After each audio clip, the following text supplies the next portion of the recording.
44-minute constriction was resulting in scenes being dropped in the cutting room, which Tom can speak to. Yeah. But also, not having a running time meant we could write these scripts that could breathe, and we could explore. We never would have touched suicide if we didn't have the proper amount of time and depth to do it. You wouldn't. So there were things we were able to storylines that become, I think, not just bigger in scope action-wise, but emotionally. And that's the main reason he did it. And he was absolutely right. He was right. And I was going to say, our cast is super talented, but when you're on this time clock, you're basically cutting out their ability to show what they can do, because all the nuance goes out the window when you're chop. So, they've always been these powerhouses, but the only place I've ever seen it is in that little edit version, so now you get to see it on screen. With the extra breathing room, I think this has been the best season of it all. Like each week can give me chills. Has it been strange to you to realize how timely science fiction should always talk about social issues, but I feel like every week you hit something that's been in the news that week. So we wrote these episodes 2.5 years ago. In fact, longer. In fact, the episode with Talea and we reveal they have Ed and Talea have a son was written right after Trump was elected. That's how long ago that was written. So we were the show that has the scene about abortion was written 3 years ago. We didn't plan it this way. Yeah. It just happened. And but there's a lot of timeless themes in there. But the timing was weird.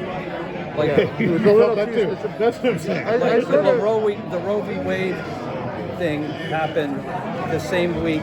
Yes. That we aired that episode by sheer coincidence. It was written years ago. It was like I was like we were I got to be honest with you, we were sort of like, what, like are people going to think like we slipped something in, like what, like the night before we're like, what the hell is this? But I made up this term evergreen allegory, which is that they're just they had the foresight to know that these are stories that are timeless, and that's why they seem fresh, because they are things that recur in history. How do you decide which character to develop at some point? Do you say, I want to develop this character a little bit more, or that one? How do you make that decision to develop a character? The show, Seth wanted the show to be very much an ensemble and anthological in the sense that episodes could be about different characters, and you would never know each week who the show might be about. It wasn't. Whereas the network, I think, initially is like, it's the Ed and Kelly show. That's not at all what Seth had in mind. So it's really, how do we decide what character to be about? There's no conscious blueprint going in. It just kind of evolves. We try to give everybody some. Yeah, I feel like everybody gets their special episode. Yeah, everybody gets something. But some storylines take on a life of their own. The Mocklin marriage storyline has obviously become something that's really a huge part of the show. That wasn't necessarily the intention going in the beginning. So on that concept of the stories, one thing I've noticed a lot about this season is it's kind of hard to tell what's the A story and what's the B story. Because, like, for instance, like the episode with the peace treaty with the Woman Nation, and then the story with Isaac and the history of the Kalons was so, like, which one was the main story there? Do you find that it's hard to create such great stories that even beat themselves against one another instead of the same episode? Well, I actually think that's a benefit of the longer run times, is that there would always have to be like the short strip. Like, I remember, like, I can't remember what episode it is where Gordon's trying to be what is he going for the flight school and he has the Rorschach test. I could have seen 10 more scenes of that, but we just didn't have the time clock. So that's why I feel like the A and the B story can sort of be in not competition with each other, but Weren't there complementary some to each great other. moments?